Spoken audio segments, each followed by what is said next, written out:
e martelava em sua mente: vejo que há alimentos mais densos que outros. E com relação à carne? Algum espírito se alimenta de carne do lado de cá? Isso é algo que muitos espíritos e médiuns não gostam de falar, respondeu Anton. Entretanto, a pergunta é pertinente. E preciso considerar, Raul, que todos somos humanos, apenas destituídos de corpo físico, mas dotados de um organismo energético e psicossomático em tudo similar ao antigo corpo. Sendo assim, de acordo com a densidade de cada corpo haverá determinado tipo de alimento compatível com suas necessidades. E não me refiro à densidade no sentido convencional, de coesão das células constituintes da matéria.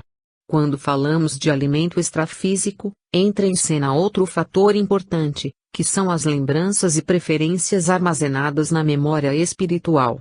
Por isso, há quem se alimente de essências, outros, de fluidos mais sutis, alguns preferem extratos, sucos e caldos. Porém, há também aqueles que sentem falta do sabor suculento das carnes. E aí se impõe uma questão: como conciliar isso com o fato de que, do lado de cá, não há como matar animais? Com efeito, os corpos energéticos da fauna extrafísica não morrem como os antigos corpos físicos. Você já pensou nisso? Não me diga que terei de adotar uma dieta vegetariana e virar natureba, logo eu, que adoro carne. Não é isso, Raul, respondeu agora Jamar, interferindo no pensamento do nosso amigo. Os espíritos aproveitam todo o material disperso na atmosfera extrafísica, todo o manancial de energia aí, à semelhança do que ocorre na materialização de algum equipamento, elaboram um elemento sintético que imita a carne.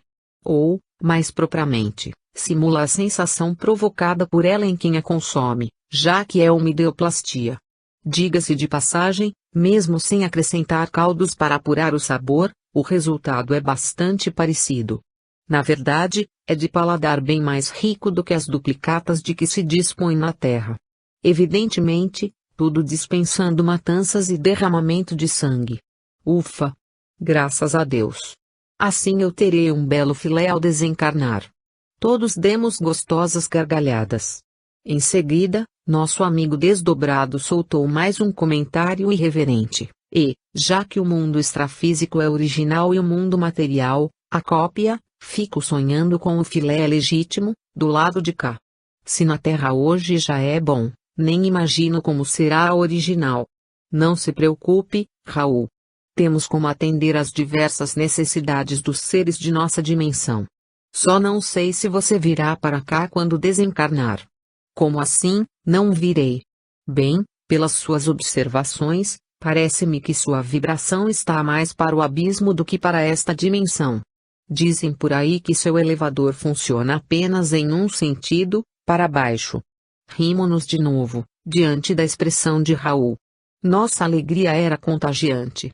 No fim das contas, nós, os espíritos, nos sentimos muito humanos e estamos todos infinitamente distantes da santidade e da elevação que nos imputam muitos dos encarnados. Graças a Deus. 2. Viagem entre as dimensões. Após a visita aos pavilhões de produção de nossa metrópole, a princípio seria a hora de nos encaminharmos para as regiões densas. Não somente nossa equipe, mas outras deveriam também realizar incursões semelhantes ao abismo, com o objetivo de interferir, de alguma maneira, nos planos daqueles que habitam o lado sombrio da vida. Contudo, diversos eram os preparativos necessários à viagem. Tendo isso em vista, fomos convidados por Anton a visitar uma das bases dos Guardiões a serviço dos imortais, em uma dimensão superior, a fim de acompanharmos de perto algumas pesquisas. Como fiquei sabendo mais tarde, esse programa fora incluído em nosso roteiro a pedido de José Pigleber, em virtude de uma sugestão dada por Saldanha. Tratava-se de uma espécie de centro de controlo de médiuns ou, mais precisamente, de uma agência onde estavam catalogados médiuns ao redor do mundo, de acordo com suas diversas especialidades e disposições 6. Lá conheceríamos como funciona parte do moderno sistema de comunicação a cargo dos Guardiões, que serve aos planos mais sutis da vida. Desta vez, o médium Raul não nos acompanharia, pois teria de retornar ao corpo físico para suas atividades habituais durante a vigília. Mais tarde, lhe seria dada a ciência dos factos por nós vivenciados.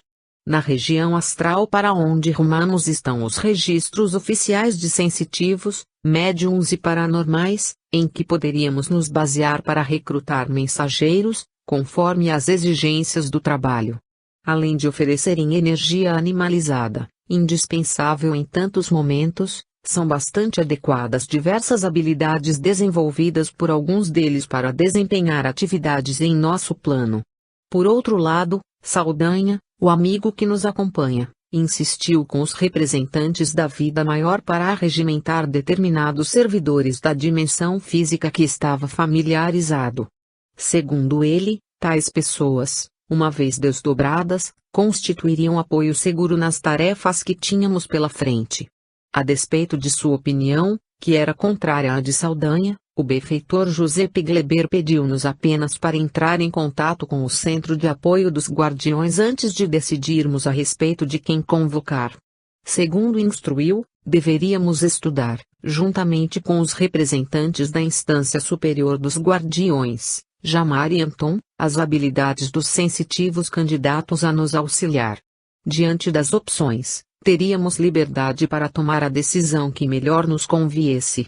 Contudo, ponderou Giuseppe, era crucial atentar para as características dos agentes sugeridos por Saldanha ao selecionar quem trabalharia conosco nas atividades planejadas, a se desenrolar no abismo. Um aeróbus foi colocado à nossa disposição. O veículo era bem diferente dos que eu vira até então. Tinha forma esférica e dimensões muito maiores do que as dos veículos habituais, que nos serviam de transporte às regiões inferiores. Alguns instantes após embarcar, estranhei também a direção que demandava nossa comitiva, composta por Saldanha, Jamar, Anton e eu. Foi o próprio Anton quem esclareceu minha natural curiosidade, antes mesmo que pudesse formular a pergunta. Existem bases de apoio dos guardiões espalhadas por diversos pontos do planeta, naturalmente dispostas em dimensões distintas, conforme a função de cada uma e a natureza da tarefa a que se destinam. No entanto, dirigimos-nos a um posto localizado no satélite natural do planeta Terra, a Lua. Lá, nas profundezas do subsolo lunar, está o mais importante centro de apoio dos guardiões a serviço da humanidade. Ao ouvir a explicação de Anton, minha curiosidade deu um salto quântico, de tanto que me impressionou a situação. Não me diga que sairemos da atmosfera terrena e que fica na Lua a base principal dos guardiões. Entendi bem? Certamente é assim, Ângelo, afirmou Jamar, o guardião da noite e especialista no trato com os magos negros. Mas não pense que todos os guardiões têm acesso à nossa base principal. A localização fora da atmosfera terrestre não é casual, muito pelo contrário, é uma necessidade. Você não ignora que atividades de âmbito planetário, como as realizadas pelos guardiões superiores do primeiro comando, devem estar ao abrigo de certas influências de ordem inferior. Mais propriamente do que isso, até, em hipótese alguma podem estar sujeitas às vibrações mentais e emocionais de espíritos que, mesmo bem intencionados, oscilam quanto às suas convicções íntimas concernentes ao compromisso com a ética cósmica. Além disso, há um pré-requisito para ser admitido como trabalhador nessa base. Impreterivelmente, o candidato deve ter desenvolvido uma visão altruísta, global e genuinamente humanitária a respeito da vida. Nada de rótulos religiosos, nada de preferências nacionais nem de favorecimentos culturais ou de outra natureza qualquer. A preocupação deve ser atinente ao planeta e à humanidade, sem concessões. Porque a Lua? E como se dá o deslocamento dos guardiões da crosta para a base lunar? Sempre em naves como esta que nos conduz? Uma avalanche de questionamentos me vinha à mente. Os espíritos que militam no centro de apoio são levados por veículos ao satélite natural da Terra, coisa que os seres ainda prisioneiros de situações aviltantes ou indesejadas não podem realizar. Além do que já expus, a escolha da Lua foi motivada também pelo facto de que, de nossa base, obviamente localizada na dimensão extrafísica desse astro, fica justamente num ponto estratégico, bastante precioso e com características ímpares para a observação planetária. Isto é, de lá podemos contemplar todo o planeta, e o planeta como um todo. Ao mesmo tempo, qualquer visitante extrafísico ou eventuais seres corpóreos de outros orbes que estejam em visita à Terra necessariamente devem passar pelo controle dos guardiões superiores. Ninguém entra ou sai da órbita e da atmosfera psíquica da Terra sem ser submetido a essa espécie de inspeção fronteiriça. Jamais poderia imaginar uma ação tão ampla para os guardiões como a que você acaba de descrever. Pois é, meu amigo Ângelo, interveio Anton. Há muitos que acreditam poder simplesmente sair do planeta, desdobrados, como bem lhes aprovesse, gozando de liberdade irrestrita e sem transgredir qualquer sistema ou passar por nenhum controle. Pior do que tamanha ingenuidade é o que ocorre em algumas reuniões mediúnicas. Há dirigentes e médiuns que julgam deter autoridade para enviar espíritos para a Lua ou de despachá-los definitivamente para outros planetas, envolvidos em cápsulas, como se fosse a coisa mais trivial do mundo. Quanta pretensão! Não imagina você o enredo ficcional que criam em torno de questões espirituais absolutamente sérias. Como disse nosso amigo Gelmar, nada ou ninguém pode entrar ou sair do raio de ação magnética da Terra como quiser, sem ser catalogado, observado e, sobretudo, sem obter a permissão dos guardiões superiores. Levando isso em conta, você pode mensurar o grau de responsabilidade desses servidores cósmicos, bem como a necessidade fundamental de ter-se erguido uma base situada exatamente na zona de demarcação vibratória do planeta. Essa zona neutra, como denominam alguns guardiões, está numa região onde se interpenetram forças magnéticas de grande intensidade. A equipe de espíritos que atua nessa base central dos guardiões está subordinada diretamente ao Conselho Diretor do Mundo, portanto, está ao abrigo de investidas perpetradas por seres sombrios, que ameacem a estabilidade extrafísica lunar. Após breve pausa para efetuar meus registros e absorver as informações, Anton continuou: também há outro motivo para que uma base de apoio tão importante seja localizada na Lua do nosso planeta. É que lá, no lado escuro da Lua, estão sendo reunidos milhares e milhares de espíritos já em processo de expurgo planetário. Seres que não mais encontram sintonia com o ambiente evolutivo da Terra são circunscritos às dimensões inferiores do astro lunar. Naturalmente, por processo de sintonia vibratória, acham-se limitados ao lado escuro do satélite terrestre. Mas não consta dos ensinamentos trazidos por diversos benfeitores que, na ocasião do degredo planetário, tais seres seriam inexoravelmente subtraídos do psiquismo do planeta e então arrastados por um astro intruso a outros mundos inferiores.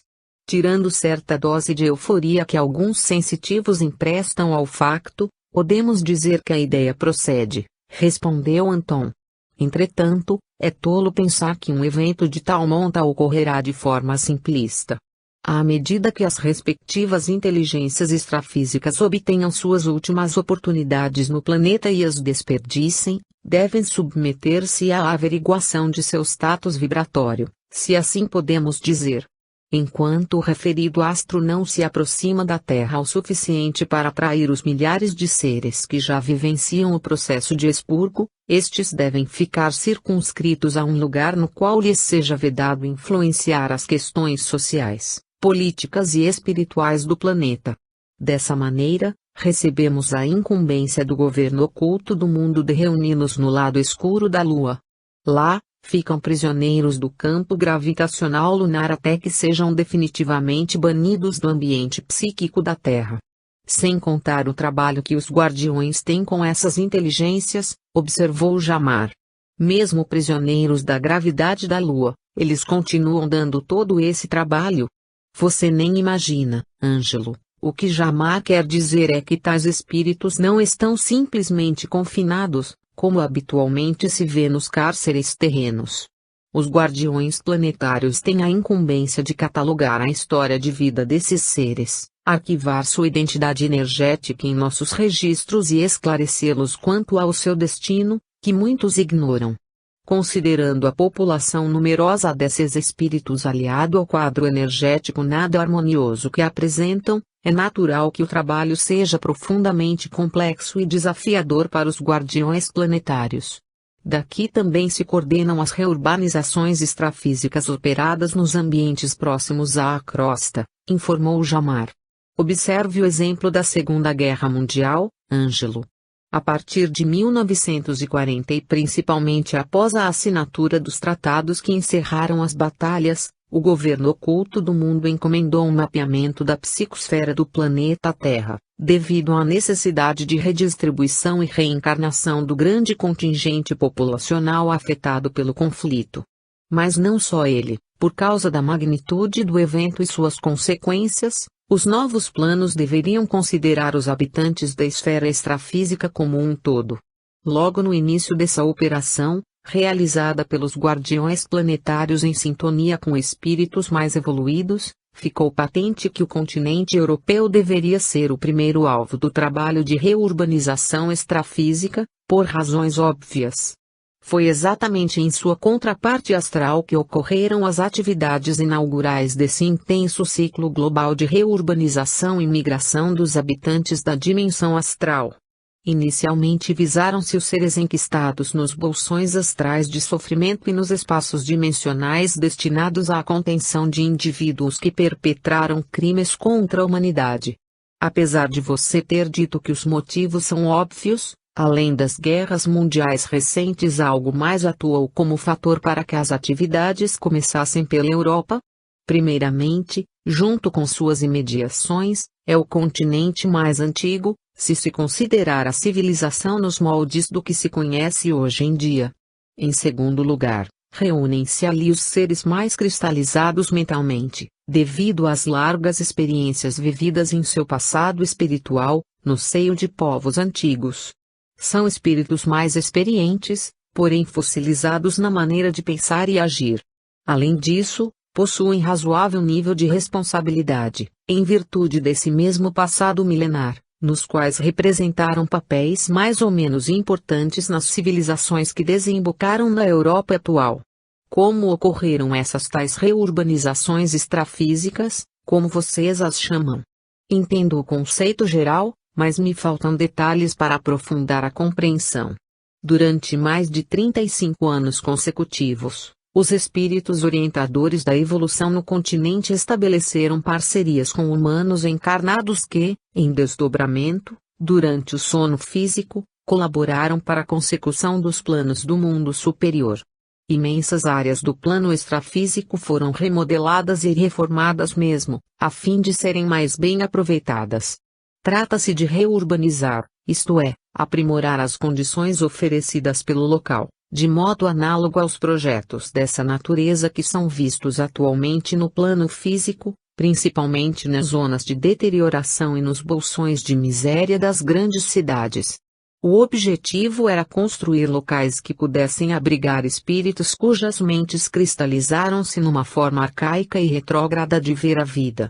Comunidades astrais que congregam almas rebeldes e criminosas, as quais denominamos biomas, foram desfeitas e, em seu lugar, ergueram-se centros de recuperação e hospitais-escola no plano extrafísico correspondente. É claro que isso representou enorme trabalho para os guardiões, contudo, foi útil a fim de se prepararem para as reurbanizações planetárias ainda mais abrangentes, que em breve ocorreriam entre os habitantes da Terra e de outros mundos da imensidão. Todo o trabalho de reorganização do panorama astral europeu foi realizado plenamente até a década de 1980, atravessando períodos de atividade ininterrupta. Milhões de consciências deixaram a atmosfera extrafísica da Europa e foram dispostas ao redor do globo, em comunidades de amparo e assistência fundadas e mantidas por elevados orientadores evolutivos. Não só aqueles que morreram em campos de concentração, mas populações inteiras que aportaram do lado de cada vida nos dois últimos grandes conflitos mundiais encontravam-se muito apegados magneticamente aos locais que serviram de cenário às torturas infligidas ou sofridas. Todos aqueles que apresentavam condições foram admitidos nesses centros de recuperação, hospitais e comunidades de socorro de grandes proporções. A maior parte dos que foram vitimados pelos eventos infelizes foi conduzida para as regiões ligadas ao continente sul-americano, o que fez aumentar significativamente o número de partos nos países desse continente. Por sua vez, a África recebeu em seu seio o contingente de espíritos em alguma medida responsável pelos eventos dramáticos das duas grandes guerras. Generais, soldados e dirigentes políticos que marcaram a trajetória do mundo com a destruição de muitas vidas e o aniquilamento de tantas obras da civilização foram encaminhados para o continente africano, onde esperavam futuras reencarnações. Dia a dia, seres esclarecidos das duas dimensões da vida encontraram-se nos ambientes da esfera astral do planeta para coordenar as transferências populacionais e a elaboração de paisagens, colônias e metrópoles, principalmente na atmosfera extrafísica da América do Sul e Antártida. Evidentemente, os milhões de espíritos concorriam para um objetivo final, a retomada de novos corpos físicos através da reencarnação ou, em certos casos, a preparação para a migração planetária, quando muitos deles seriam transferidos da atmosfera terrestre de maneira definitiva. Parece que os guardiões tiveram um trabalho gigantesco, pois é, amigo. Mas não terminou por aí. Essa operação de relocação coletiva atingiu proporções dificilmente cogitadas pelos humanos encarnados. Após as primeiras reurbanizações extrafísicas, mais precisamente a partir de 1950, fomos abordados por comunidades de outros mundos que ofereceram ajuda, embora sem entrar em contato direto com os encarnados. Com toda a atividade em curso, já estávamos nos preparando para as transferências planetárias, isto é, dos espíritos que seriam encaminhados a outros orbes. No entanto, alguns problemas exigiam solução a fim de se efetivarem as migrações extraplanetárias, naturalmente de âmbito bem maior.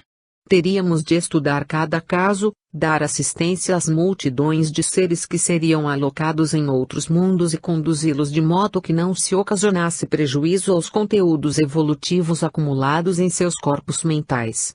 Requisitamos assessoria de técnicos de orbes superiores, especializados nos altos estudos do psicossoma e do corpo mental, com o objetivo de capacitar-nos a administrar, com seriedade e sabedoria, o deslocamento do montante de almas que começaria a sofrer os imperativos da transmigração. Ainda que num estágio mais acanhado, como ocorria no panorama terreno da época, a tarefa constituía esforço extremamente complexo. Desde então, temos a cada dia realizado mais e mais estudos, a fim de intensificar também as transmigrações entre mundos. E qual o destino dos espíritos inseridos no contexto dessas chamadas reurbanizações extrafísicas? Pois bem, meu caro Ângelo, antecipou-se Jamar. Ao ser detectada determinada patologia no âmbito mental desses indivíduos, eles são encaminhados para o ambiente mais adequado, conforme o quadro que apresentam. Esse processo de seleção ilustra a dedicação dos guardiões a mapear cada caso e definir, sob orientação técnica superior, o local de acomodação da consciência extrafísica. Há que se estudar, inclusive, o meio físico, social e espiritual onde esses seres reencarnarão, a fim de evitar tanto quanto possível o impacto corrosivo sobre as comunidades para onde foram ou serão encaminhados, resultado de suas próprias patologias espirituais. De acordo com o caso examinado, podemos dizer que existem 3 alternativas básicas para os indivíduos cujo quadro reclama relocação.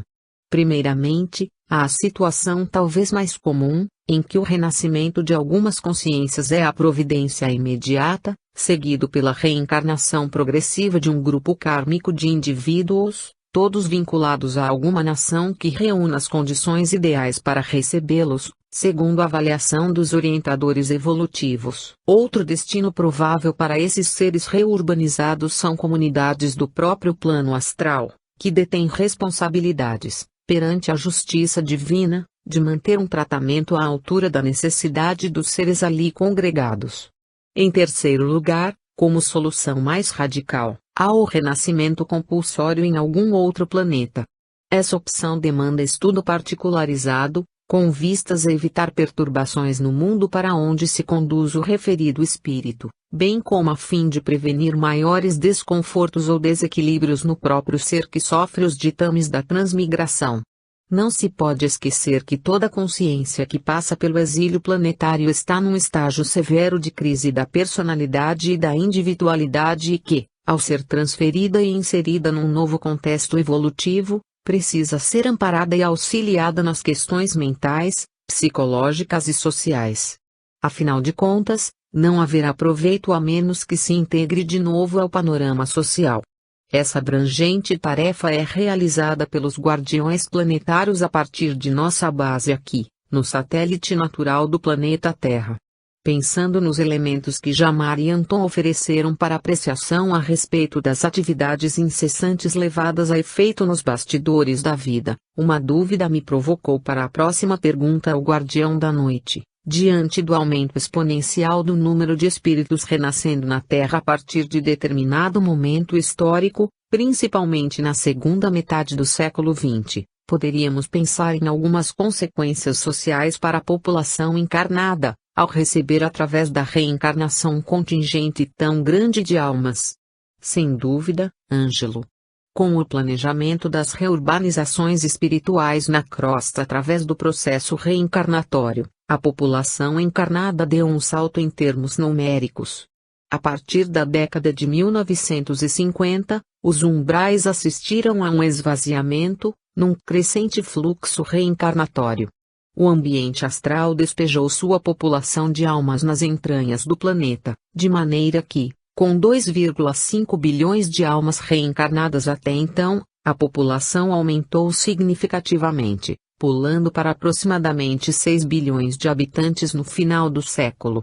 É claro que a reencarnação em massa, composta principalmente por espíritos de considerável atraso evolutivo, trouxe com essa maioria proveniente do astral inferior a liberalidade dos costumes para as comunidades terrestres de encarnados, as quais não estavam preparadas para resistir a essa verdadeira invasão de almas. De todo modo, era inadiável promover o esvaziamento dos núcleos de sofrimento e desequilíbrio na esfera próxima à Terra. Depois das primeiras reencarnações, após a década de 1950, a liberalidade que buscavam acabou por atingir a permissividade sexual, que o mundo conheceu largamente logo no início da década seguinte. E essa mesma liberalidade serviu como canal para receber mais e mais espíritos, que renasciam pelas portas da reencarnação. Uma vez que a maioria dos espíritos era advinda de furnas umbralinas e de cistos de alta toxidez no mundo inferior e nos abismos, a promiscuidade sexual manifestou-se em seguida, como resultado da promiscuidade mental e emocional. Firmou-se como a marca da próxima década. Os anos 1970 chegaram com a avalanche de ideias liberais a respeito de drogas, sexo e excessos variados, reflexo da característica inerente à população de almas que aportava aos montes nos laboratórios do mundo através da reencarnação. A promiscuidade sexual somada às ideias difundidas e a outros comportamentos desses espíritos formou o quadro mórbido adequado para a sociedade terrena conhecer o ultravírus e, com ele, nos anos 1980, além da AIDS, outras enfermidades reapareceram, justamente devido ao ambiente propício oferecido pelas mentes em desequilíbrio. Repare, a partir dessa breve retrospectiva, que a população proveniente do astral inferior trouxe consigo elementos tóxicos e viróticos encontrados nas cavernas umbralinas e nos redutos densos enquistados no planeta. A materialização da AIDS no mundo foi uma consequência da própria situação de risco em que viviam aquelas almas, que trouxeram consigo suas enfermidades sociais, paragenéticas e psicofísicas. Espíritos mais intelectualizados, acostumados ao poder e ao domínio autoritário através do mando e da manipulação das massas, encontraram no clima vigente a oportunidade de dar vazão a seus instintos, instaurando no ambiente físico e social do planeta os métodos adotados na política sombria das grutas umbralinas.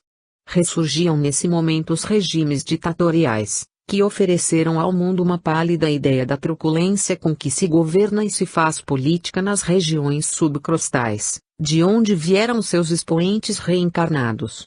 Por outro lado, a partir dessa época, entre as décadas de 1970 e 80, o mundo conheceu um período profícuo em pesquisas e métodos reeducativos voltados para toda a humanidade. É que do plano superior também mergulharam na esfera física inteligências comprometidas com a educação em massa, com a sapiência e a ciência ética e com a vivência de um estado superior da consciência. O objetivo? Fazer frente à turba que o mundo recebia das regiões de sofrimento. Paralelamente a essa invasão de almas no plano físico, os bolsões astrais foram esvaziados e reurbanizados, tais como o antigo Vale dos Suicidas, por exemplo, que foi completamente reformulado. Onde havia uma população de almas em sofrimento, foram construídas instituições socorristas e regenerativas, baluartes de uma proposta educativa superior, endereçadas àqueles que vieram para o lado de cá de maneira antinatural, através do autoextermínio.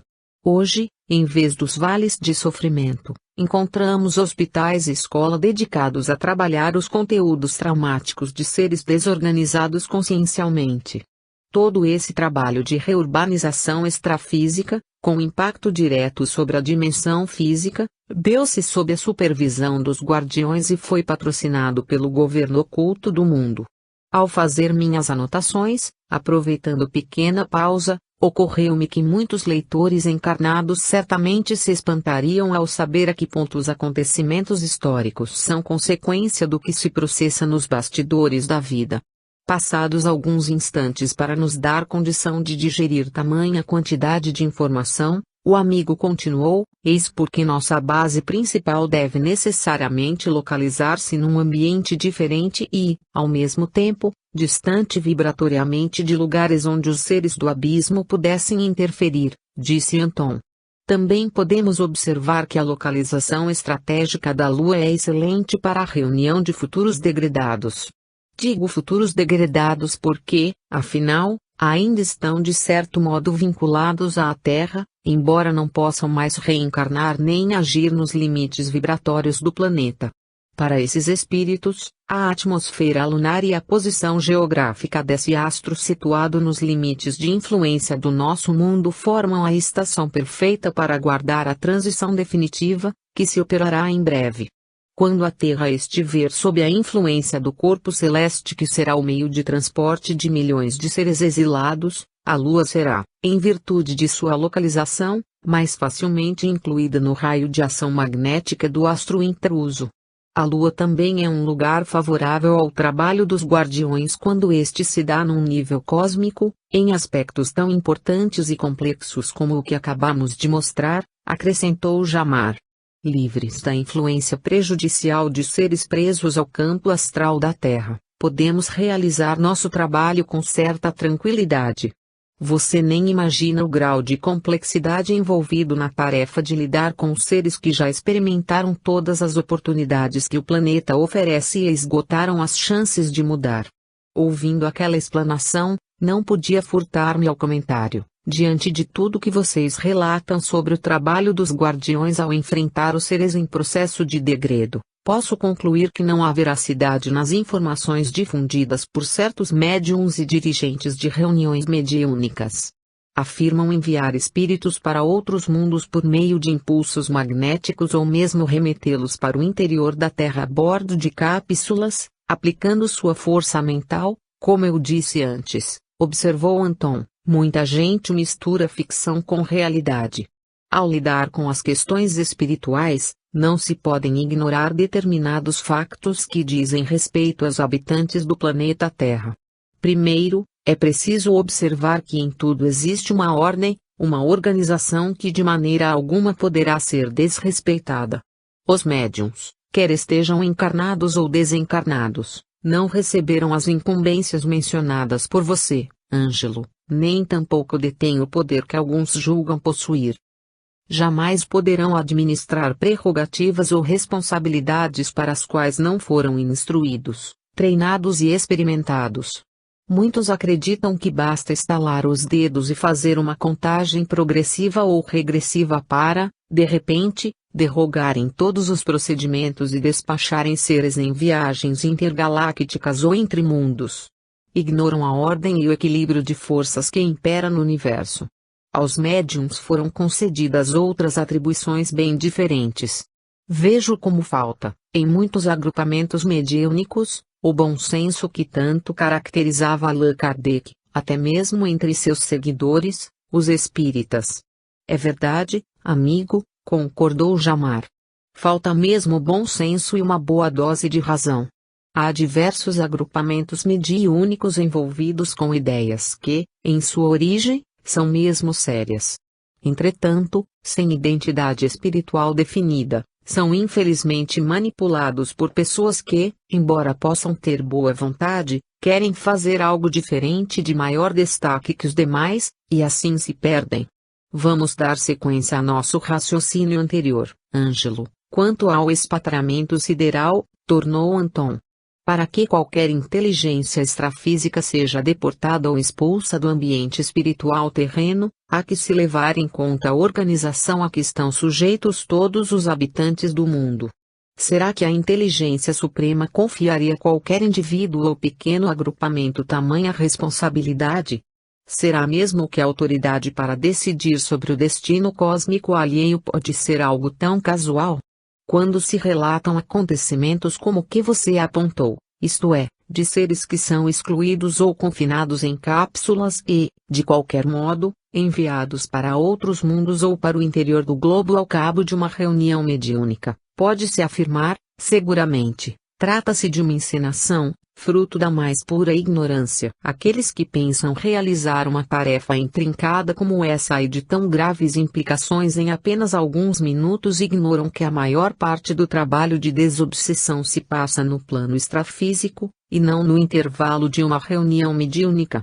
Obviamente, contam com uma plateia crédula, com generosa dose de misticismo em seu conteúdo mental, pois que se sentem à vontade para alimentar ideias absurdas em seu círculo de influência. No que concerne ao envio para o interior da crosta terrestre, em direção ao magma, creio sinceramente que os indivíduos que apregoam tais práticas deveriam estudar mais a própria doutrina espírita, que muitos dizem professar. Talvez tenham se esquecido de certas notícias há muito registradas e discutidas por Allan Kardec em seus preciosos volumes. Que ação o magma planetário pode ter, por si só, em seres desencarnados, ou seja, alheios à matéria densa. Por certo, o magnetismo da região há de ser incrivelmente intenso, tóxico até, porém a ideia cheira mais ao desejo de condenar o outro às chamas do inferno cristão que a qualquer alternativa mais séria. Ignoram que a administração dos destinos de quem quer que esteja vinculado à Terra está diretamente subordinada ao diretor-geral do mundo. Será que desconhecem que somente Jesus e seus prepostos é que detêm autoridade moral para deliberar sobre a aventura dos espíritos que habitam o orbe terreno? Anton, dirigi-me ao guardião, que se tornara grande amigo. Fico impressionado ao ver quão longe vão os companheiros encarnados em suas fantasias. Poderiam ser muito mais úteis caso mantivessem os pés no chão. Diante de tantas coisas que aprendi naquele curto espaço de tempo, junto aos guardiões, comecei a pensar sobre outra das minhas inquietações, também relacionada ao intercâmbio entre habitantes das esferas física e extrafísica. Intrigam-me a complexidade e as inúmeras nuances e sutilezas dos fenômenos agrupados sob o nome de obsessão. Os guardiões, pelo que sei, têm o assunto em alta conta. Consideram-no de máxima importância, reclamando um acompanhamento mais detalhado da parte dos estudiosos da ciência do espírito. Apresentei, a ambos, minha curiosidade a respeito da diversidade de fenômenos envolvendo o processo obsessivo. Anton se dispôs a falar um pouco, enquanto nos aproximávamos da atmosfera lunar. Sabe, Ângelo, nós, os guardiões, acreditamos que sejam necessários estudos mais aprofundados acerca da personalidade dos chamados obsessores. Em grande parte, são casos crônicos, que merecem atenção maior do que aquela oferecida em alguns poucos minutos de uma reunião mediúnica. Em nossos estudos, temos visto obsessores se utilizarem do produto de emoções, pensamentos e ideias dos seres encarnados para incrementar o assédio às suas vítimas dos dois lados da vida, até mesmo usando animais e habitantes subhumanos da esfera extrafísica. As especialidades dos obsessores e os artifícios de que lançam mão variam largamente, conforme o escopo de seu planejamento infeliz. Essa importante realidade precisa ser considerada, e a única maneira de atuar de modo eficaz a partir dessa informação é manter-se aberto para detectar o emprego de novos métodos e ao mesmo tempo guardar o bom senso e a cautela que caracterizavam Allan Kardec. Aceitar toda percepção sem questionar é render-se ao domínio do fantástico e do maravilhoso, rejeitar sistematicamente o ineditismo, cedendo sempre à desconfiança, ainda que a pretexto de resguardar o trabalho é condená-lo à mesmice e à obsolescência da terapêutica desobsessiva. Alguns obsessores procuram apenas influenciar os encarnados, sem maiores recursos técnicos ou conhecimento do que fazem. Do lado de cá a realidade não é tão diversa da que se vê no plano físico, há uma massa de seres preguiçosos, que não investem tempo nem esforços nem sequer para atingir os próprios objetivos, nesse caso, obter energias de suas vítimas. Enquanto isso, no entanto, especialistas do astral pesquisam inúmeros recursos, que vão desde os conhecidos aparelhos parasitas até alterações bioquímicas levadas a efeito nos corpos físicos de seus alvos encarnados, vampirizando-os de acordo com mudanças hormonais e outras flutuações da dinâmica interna de seu organismo.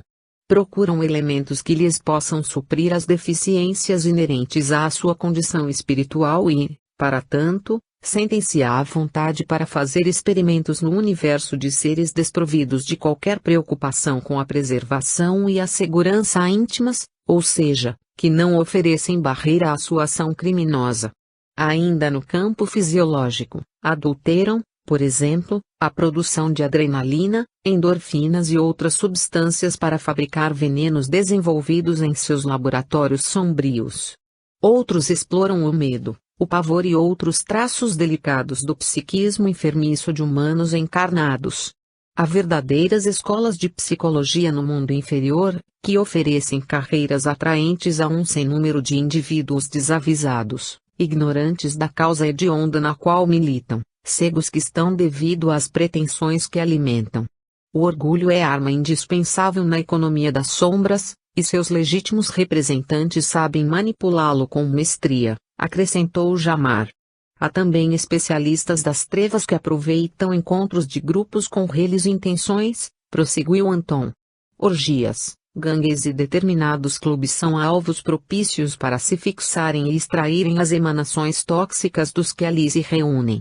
Ao examinar tudo isso, não há como se furtar à conclusão, ainda que pesarosa, de que a base dos assédios energéticos e espirituais é mesmo a pessoa que se diz vítima. Ou seja, ela própria é quem alimenta no obsessor a sede de materiais e elementos psicofísicos para a satisfação de seus desejos e instintos. Até que ponto, um obseda outro ou, na verdade, ambos se influenciam mutuamente, mantendo-se presos a um círculo vicioso de comportamentos arraigados. As palavras de Anton repercutiam em mim como um vendaval, pois já acompanhara alguns processos obsessivos de variada complexidade. Houve ocasiões em que me debrucei sobre o assunto, entretanto deparava agora com quanto ainda há por aprender, estudar e refletir. Entre mentes o aeróbus se aproximou do satélite natural do planeta Terra. Contudo, antes de entrar na órbita lunar, tivemos de interromper nosso curso, pois fomos abordados pelo comando dos guardiões. Durante alguns minutos, Jamar e Anton conversaram por radiofrequência com os responsáveis. Fomos todos corretamente identificados, não obstante, Jamar teve de apresentar nossas credenciais obtidas em instâncias imortais para que penetrássemos a aura magnética da Lua. A rigorosa política de ingresso e permanência no local era amplamente justificada, tendo em vista a relevância daquela base dos guardiões, talvez a mais importante de todas elas. Após a alunissagem na dimensão extrafísica, penetramos na base de apoio propriamente dita. A entrada para aquela região astral da Lua estava localizada estrategicamente no alto do Monte Pico, num de seus 3 cumes, bem ao lado do Mar Imbrium. A estação dos Guardiões situada no interior da Lua parecia ser a fusão de diversos pavilhões alimentados pela luz astral, entre outros focos luminosos que surgiam das paredes. Corri os olhos pelas centenas de indivíduos, consciências extrafísicas que povoavam a base, em suas diversas atividades. Descíamos cada vez mais rumo às profundezas do satélite terrestre. Segundo Jamar e Anton, somente espíritos autorizados pelo alto podiam ali entrar ou trabalhar. Passamos por setores que mais pareciam estaleiros industriais.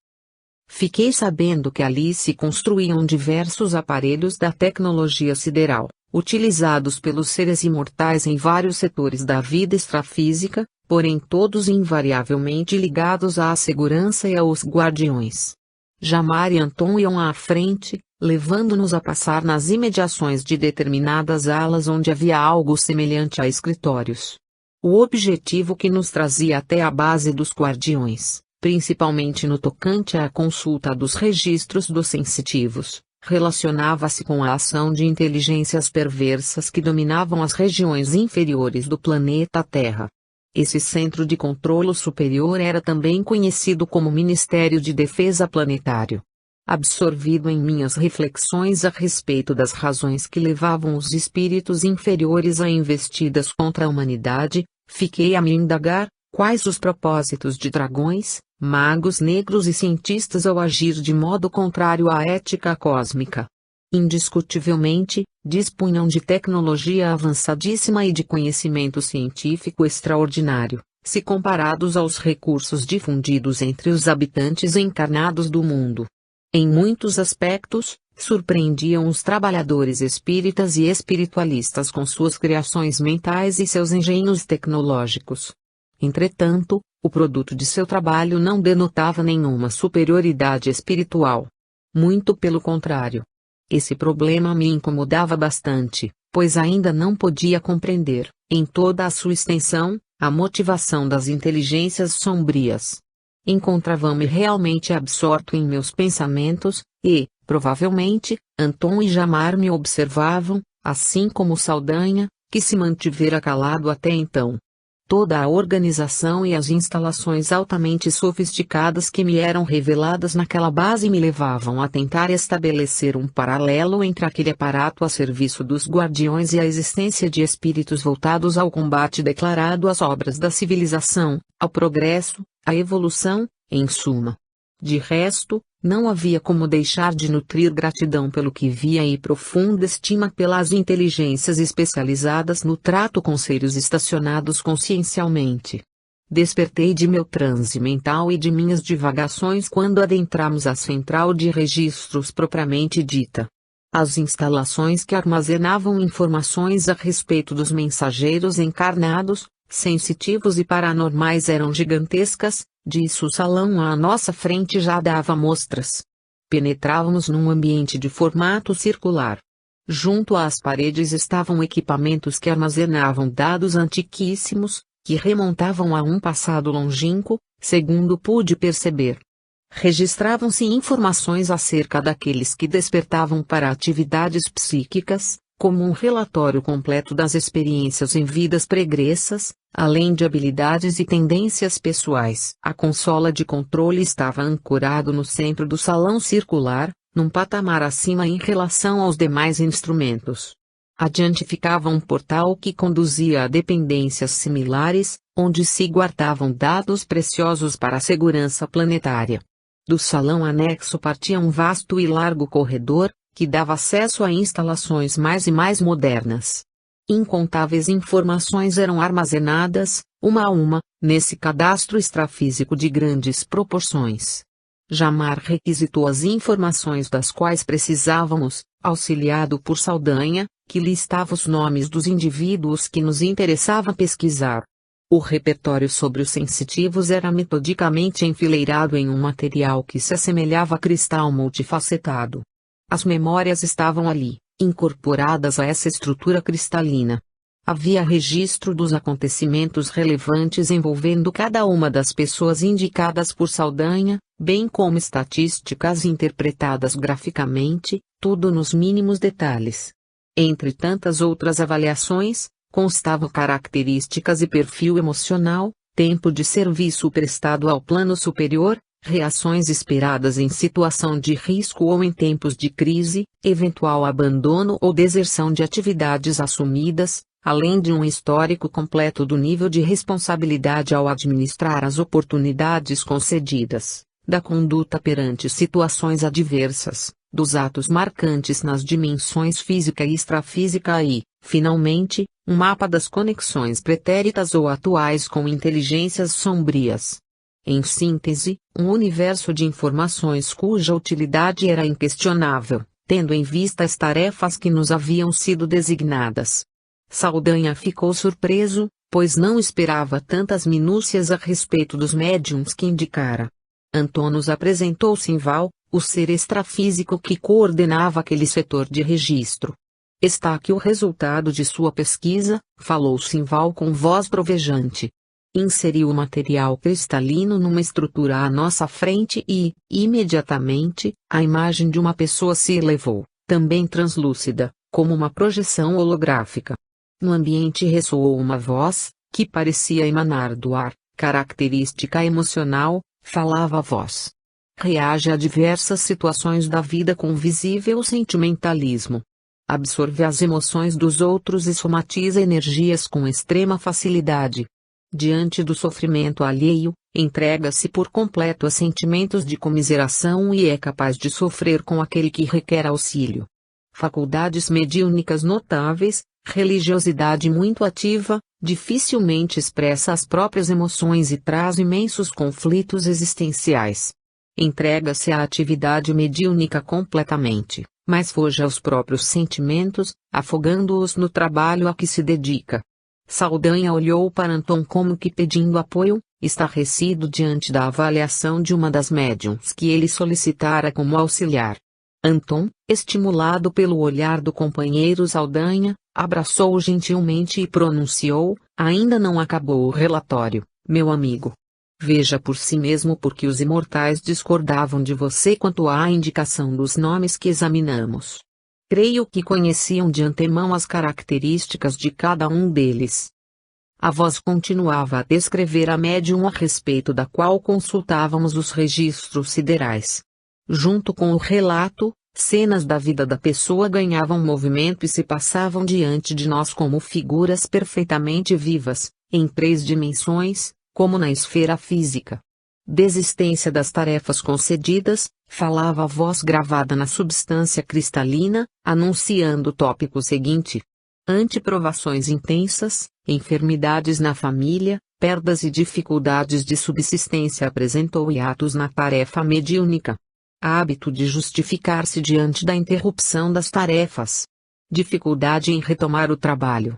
Continuando pausadamente, ouvimos mais informações, desta vez sobre o aspecto fenomênico e, por fim, as conclusões: faculdades de extrema sensibilidade, clarividência extrafísica, projetora consciente na dimensão extrafísica, psicofonia e psicografia como tarefas principais, doação de ectoplasma para curas como tarefa secundária.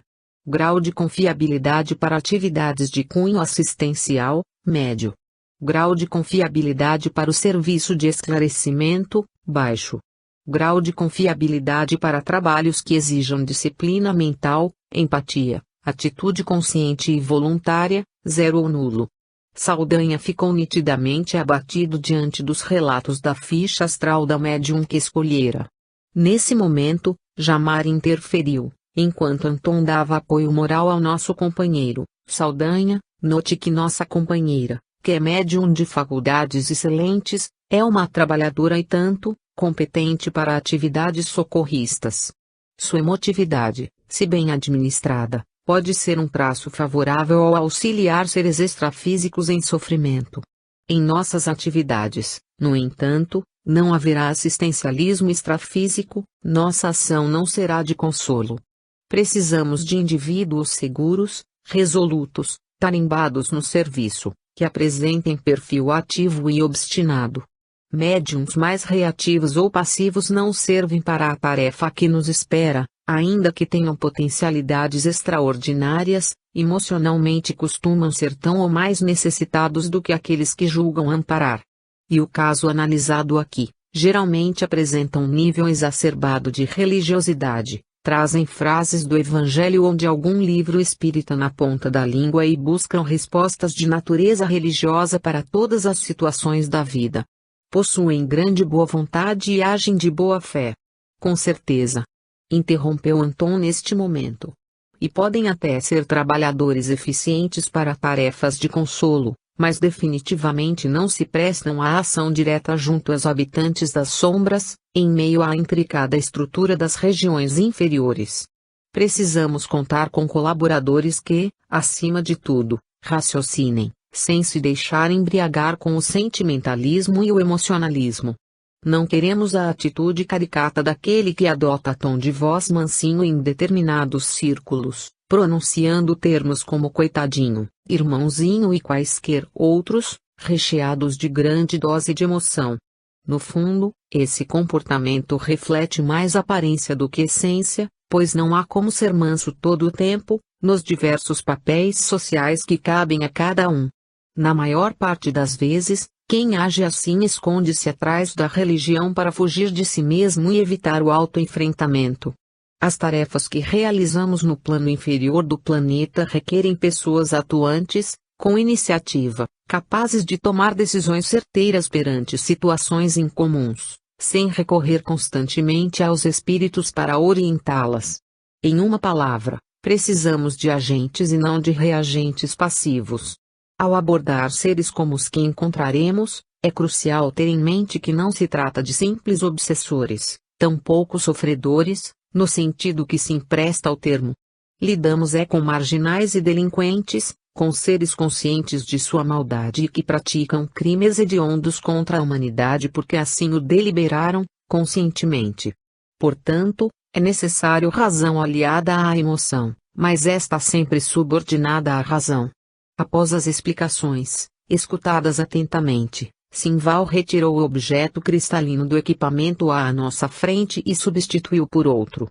A imagem que apareceu era de outro médium indicado para a tarefa. Erguia-se no centro da sala a imagem tridimensional do sensitivo, e ao nosso redor começaram a surgir quadros ligados a várias de suas existências pretéritas, bem como a atual. Eu permaneci atento a tudo.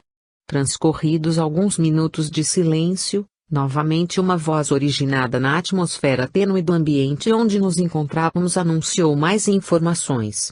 O semblante de Saldanha novamente ficou nublado diante do que ouvíamos. Após terminar o relato, mais 2 outros candidatos foram pesquisados, e, entre todos, apenas um foi aprovado, em vista dos objetivos da tarefa iminente. Creio que o último relato devolveu a Saldanha um sorriso disfarçado no rosto, que logo transformou completamente. Estava radiante diante da possibilidade de contar com um mensageiro encarnado para auxiliar em nossa jornada. Jamar mais uma vez se intrometeu em nossos pensamentos, que bom que encontramos alguém habilitado para o tipo de empreitada que nos aguarda. Todavia, devemos ter em mente que, mesmo quem se mostra habilitado para a tarefa pode não desejar trabalhar conosco, pois lidaremos com energias densas e especialistas de inteligência em vulgar, tudo isso em meio a regiões extrafísicas bastante insalubres. Nem todos os sensitivos de boa vontade sabem se portar corretamente nessas regiões, sem dar trabalho à nossa equipe. Muitos se perdem nos chamados alvos discordantes. Diante das observações do guardião da noite, Saldanha externou a curiosidade que também era minha. Fale-nos a respeito desses alvos discordantes, Jamar. Pois bem, meus amigos. Nos momentos em que uma equipe se dirige a tarefas previamente agendadas e programadas em qualquer dimensão da vida, deve manter absoluta coerência com os objetivos estipulados. Tanto mais sério isso se torna ao considerarmos as regiões agrestes dos subplanos astrais. Nada pode desviar-se dos planos originais, Nem mesmo em razão de factos que efetivamente reclamem socorro, mas que estão fora da alçada da missão estabelecida. Não há como ser flexível nesse aspecto. Muitos sensitivos encarnados, quando projetados fora do corpo físico, em desdobramento, perdem o foco e se deixam influenciar por distrações e preocupações alheias ao que fora determinado, embora sejam excelentes trabalhadores nas reuniões mediúnicas.